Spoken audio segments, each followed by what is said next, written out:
I am doctor Amit Kumar Agarwal, orthopaedic surgeon. आज हम लोग बात करेंगे ऑस्टियोपोरोसिस के बारे में।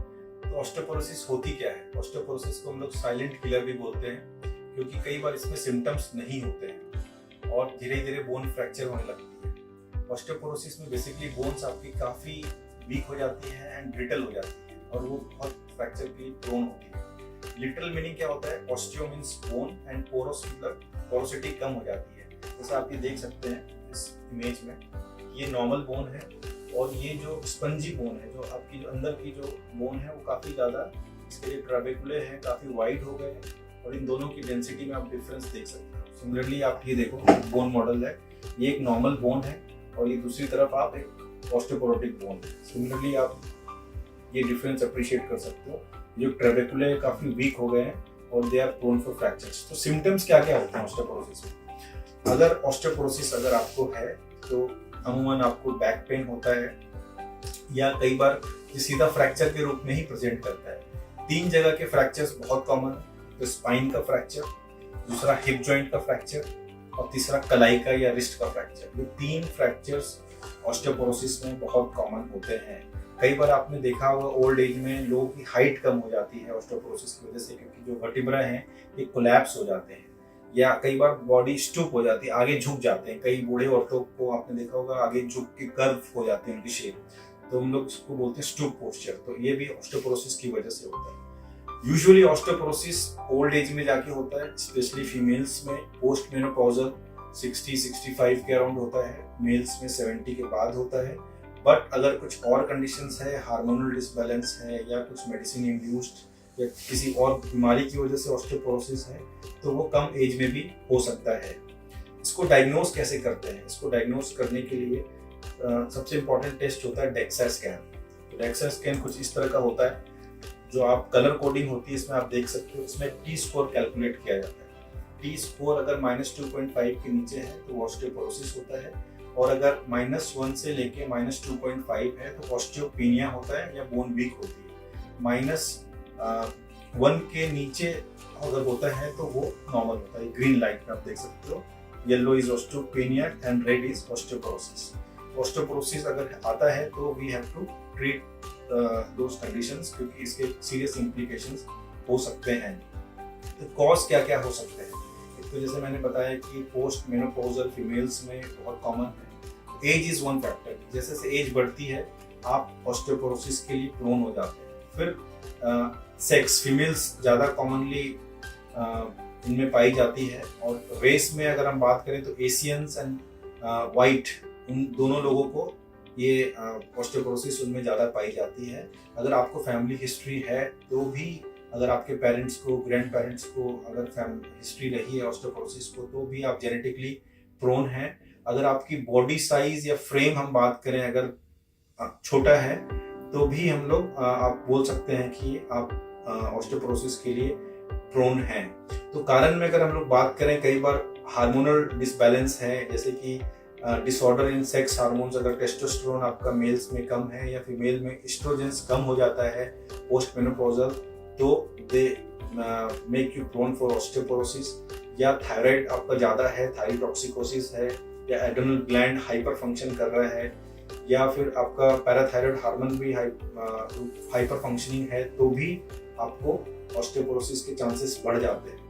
दूसरा कारण होता है कि अगर डाइटरी आपकी डेफिशिएंसी है, अगर आप कैल्शियम इंटेक कम है, विटामिन डी इंटेक कम है, या आपकी कोई जीआई सर्जरी हुई है गैस्ट्रोइंटेस्टाइनल जिसकी वजह से प्रॉपर एब्जॉर्प्शन नहीं हो पा रहा है, या फिर कोई ईटिंग डिसऑर्डर है लाइक बुलिमिया नर्वोसा, उस केस में भी अंदर आपके कैल्शियम विटामिन डी जाएगा नहीं, इस वजह से ऑस्टियोपोरोसिस के चांसेस बढ़ जाएंगे।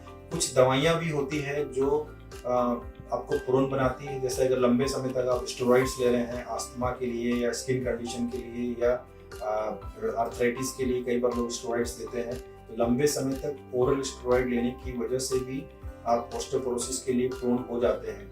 कई बार कुछ दवाइयाँ जैसे सीजर्स होते हैं, न्यूरोफिजिशियंस लिखते हैं सीजर्स के लिए बहुत लंबे समय तक मेडिसिन चलती है, या फिर कोई कैंसर के लिए ट्रीटमेंट किया जाता है, या फिर जीआई रिफ्लक्स के लिए हम एंटासिड्स देते हैं, या फिर कई बार ट्रांसप्लांट होता है किसी का, रीनल ट्रांसप्लांट, उनमें कई तरह की दवाइयाँ चलती हैं।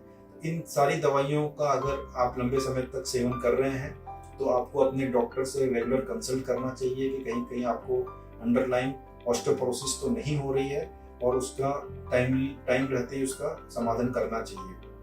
कई मेडिकल कंडीशंस भी होती है, जैसे सीलियक डिजीज है, पेट से संबंधित होती है, या फिर इन्फ्लामेटरी बाउल डिजीज है, या लीवर या किडनी की लंबे समय तक तकलीफ रहती है आपको, या मल्टीपल माइलोमा है, या रूमेटॉइड आर्थराइटिस, ऐसे कई तरह की कंडीशंस हैं जिससे आपको ऑस्टियोपोरोसिस होने के चांसेस बढ़ जाते हैं।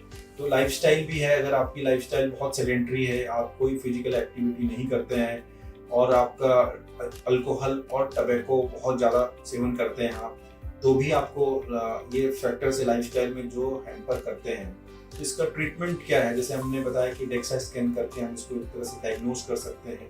कई बार एक्सरे में भी आपको अर्ली एडवांस स्टेज में एक्सरे में भी चीज़ें दिख जाती हैं, या सीटी स्कैन में चीज़ें दिख जाती हैं, बट डेक्सा ज़्यादा अप्रोप्रिएट है, उसको हम लोग क्वान्टिफाई कर सकते हैं कि कितना आपका है, और मॉनिटर भी कर सकते हैं कि ट्रीटमेंट का कितना फ़ायदा हो रहा है। तो सबसे पहले हम लोग अगर ट्रीटमेंट की बात करें तो फिजिकल एक्टिविटी आपको बहुत इंकरेज करनी चाहिए हम लोगों को।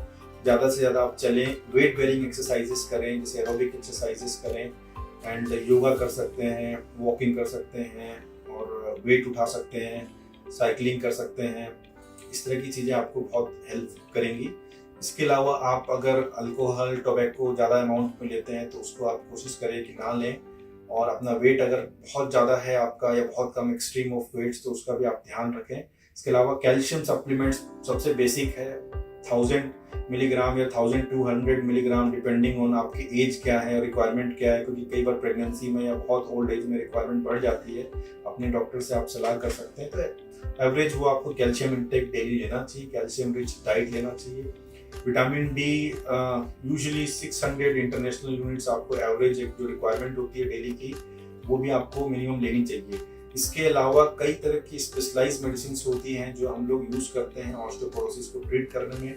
बिसफॉस्फोनेट्स बोलते हैं हम लोग। बिसफॉस्फोनेट्स का मतलब ऐसी दवाइयां हैं जो आपको बोन के जो मेटाबॉलिज्म है उसको रोकती हैं, जो बोन को वीक होने के लिए रोकती है, क्योंकि बोन हमारा दो मैकेनिज्म्स होते हैं इसमें। एक तो नई बोन फॉर्मेशन होती है जिसको हम लोग बोलते हैं ऑस्टियोब्लास्टिक एक्टिविटी, और एक ऑस्टियोक्लास्टिक एक्टिविटी होती है, मतलब कि बोन वहाँ से कमजोर हो रही होती है। तो ये बिसफॉस्फोनेट्स हैं उसको एक्टिविटी को रोकते हैं और बोन की स्ट्रेंथ को अल्टीमेटली बढ़ाते हैं। इसके अलावा हम लोग कैल्सीटोनिन देते हैं जो कि बोन पेन में भी काफ़ी हेल्पफुल रहता है। वो इंट्रानेजल देते हैं, नाक के थ्रू एक स्प्रे होता है, उससे हम लोग देते हैं और काफ़ी अच्छे रिजल्ट्स आते हैं।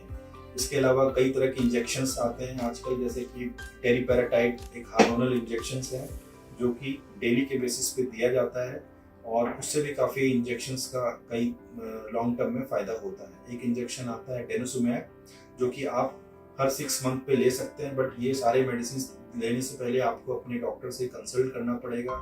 हर मेडिसिन के अपने साइड इफ़ेक्ट्स हैं, आपके रिस्क और बेनिफिट को रेशियो को देखते हुए ये मेडिसिन प्रिस्क्राइब करनी चाहिए।